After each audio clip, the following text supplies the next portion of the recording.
Hello everyone. Welcome back to another Magic the Gathering Commander review. We are talking about the last commander in the Ice Age set. It is the Skeleton Ship, which is a legendary skeleton. Not an artifact or anything, just a skeleton. It is a 0/3 that costs 3 generic mana, 1 blue and 1 black. And it has tap. By the way, it also has this effect. Sorry, I forgot. I always forget about this. When you control no islands, sacrifice Skeleton Ship because it is a boat, and boats need water to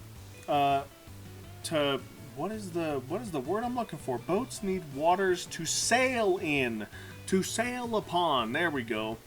So if there's no islands in play, there's no water, and if there's no water, your boat just doesn't go anywhere. So it's just beached boat. So very flavorful, but a very old mechanic, and you obviously do not see that much anymore. So no islands, no boat, period. However, it does have tap. Put a -1/-1 counter on target creature. Very simple ability. I have this card. I have used it many times, and it's not that strong, but it's also very fun. No card rulings, because it's either no ocean, no boat, or -1/-1 counters. That's it. Nest of Scarabs is what I picked to go with this card. That obviously synergizes with -1/-1 counters. The more you use it, the more you get value out of it.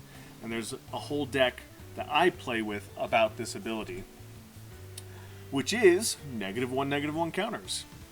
You get value from -1/-1 counters. So, Nest of Scarabs will give you tokens every time you do that. Blowfly Infestation will put more counters on other targets when you're destroying things on the board. Necroskitter will give you those creatures back when those creatures are destroyed. And Tezzeret's Gambit, amongst many other spells, will allow you to proliferate those counters to plague the board even faster. If you wanted to go very flavorful with this deck, you could have a pirate ship fleet, and so your deck is full of ships that aren't necessarily ship creature types or anything, but they are ships, and then they have skeletons that crew them. So very flavorful, not powerful at all. It would be mostly skeleton tribal with this wacky vehicle or ship sub-theme to it. But it would be definitely fun for your table to interact with, and it would be this great story you could tell. You could have certain ships be after specific ships from games or books or movies that you love, and skeletons from the same kind of field of entertainment. And just have a lot of fun with it. Tell a cool story as you play the game. And lastly, the opposite of -1/-1 counters is having +1/+1 counters. So have the effect of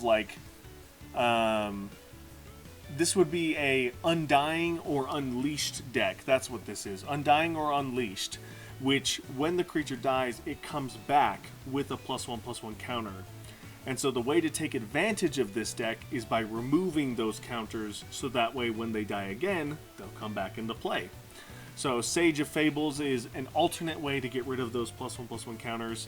Whenever a -1/-1 counter from your commander is put on these guys, it removes the +1/+1 counter, so then that way they can come back. So this would be a very fun value-y reanimation deck where you are sacking your creatures, getting them back into play, or you're attacking with your creatures and you're getting them back into play, and then you're removing those counters for value or through the means of your commander, and then you're doing it again and repeating it and repeating it. And all in all, it is very recursive, very hard to get rid of, and therefore you will outlast your opponents and then be able to overwhelm them in the end. So this one sounds very fun to play with. I'd love to get your guys' input on this deck. That is going to do it for the Skeleton Ship. Weakened with every swing. Again, this is fun. I said that because I have played with this card. Every turn you can tap it and either keep weakening one creature on the board or slowly infect the entire board with counters and then proliferate the board and slowly grow your plague and destroy the table and gain control of the board in that manner. But it is very slow by itself because it is one -1/-1 counter on a target creature. So very weak by itself. Hard to deal with as far as like you taking advantage of it unless you have other support in play. So, and it's expensive. You know, 5 mana to just have a tap ability that puts counters on things is a little slow. So have some ways to get it out into play. Have some ways to ramp its value, or maybe do some untapped shenanigans so you can put more counters more frequently on the board. All in all, I do love this deck. I think this deck is a lot of fun.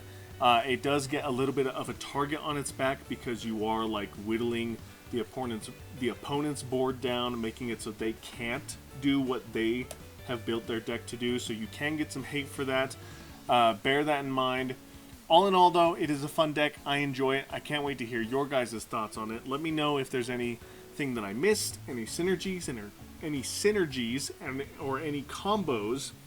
And if you want to see more of these, make sure to like, comment, subscribe. Hit the bell to get notified when more videos come out. And as always, I'll see you in the next one. Bye! Part of the crew, part of the ship. Part of the crew, part of the ship. Part of the crew, part of the ship. Part of the crew, part of the ship.